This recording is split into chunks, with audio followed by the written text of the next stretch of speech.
on October 2nd, the portion of Tilton Avenue that runs beneath the Caltrain tracks has been closed, but thankfully the shuttle has only been affected a tiny bit. We anticipated delays due to the fact that the detour route runs right along the shuttle route, and that some of the shuttle routes are no longer possible. But the average round-trip time from the station to Stanbridge to back went from 7 minutes 50 seconds to 7 minutes 55 seconds. That means the detour is going easy for the shuttle right now. But in the future, the 3 other bridges will be closed one at a time, 8 weeks at a time.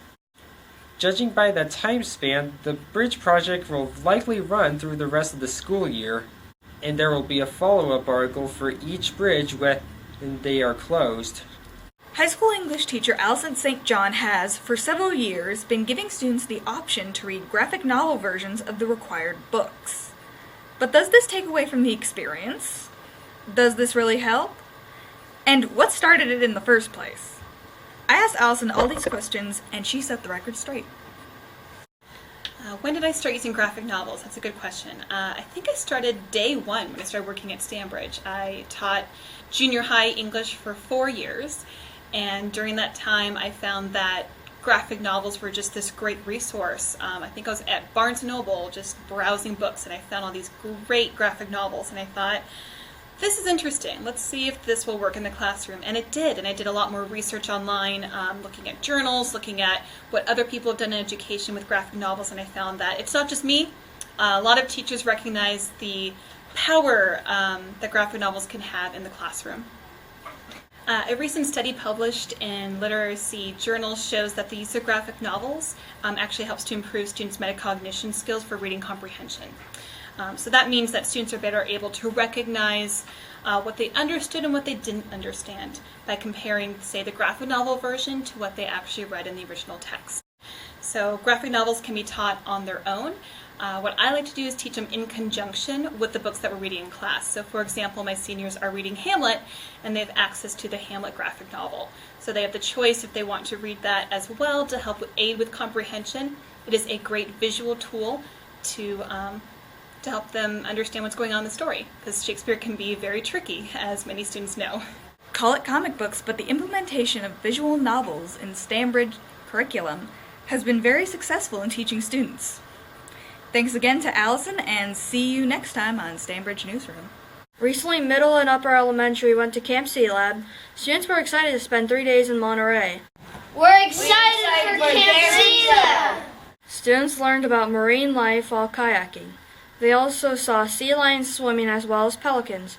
They dissected a squid and learned about its anatomy. Students learned about sand crabs and caught them at the ocean. They came together at the campfire where they roasted marshmallows and performed songs for one another. I interviewed students when they got back. Here's what they said were some of their favorite parts of the trip. One of my favorite things during the trip was going kayaking, although it was extremely difficult at the same time, but still that just made it more fun. My favorite part about the trip was kayaking. One of my favorite things was kayaking and the Elkhorn Slough. Kayaking because we got to see a bunch of cool things. I also like just hanging out with my friends and going to the beach. It was really fun. The campfire was probably one of the funnest things we did. Awesome. I also asked students what they learned. At Monterey Bay Academy, it's not just a school, but also a camp known as Camp Sealab. They have tons of things about phytoplankton, zooplankton, and squid. It includes real squid that you get to find out in the science lab. I also learned about squids. I know that there's many kinds of plankton. Otters can pick their head up above water. Thanks again to the middle and upper elementary teachers for making this a great trip. On October 22nd, April Vollm came to Stanbridge Academy for the Ready, Set, Jump assembly. She performed acrobatic tricks such as jump rope, juggling, and aerial hoop. Here are what some students had to say about it. What did you do during the show? I did a little bit of jump roping. She gave me a rope, and I did she told me to like try jumping, and I did like some hot peppers. And then like the other time, like I was turning for her, like, and I found it like really impressive that she could like juggle while jump roping. What did you do during the show? I did juggling. Okay, did you have fun doing it? Oh yes. It especially helps on there when you already know how to juggle.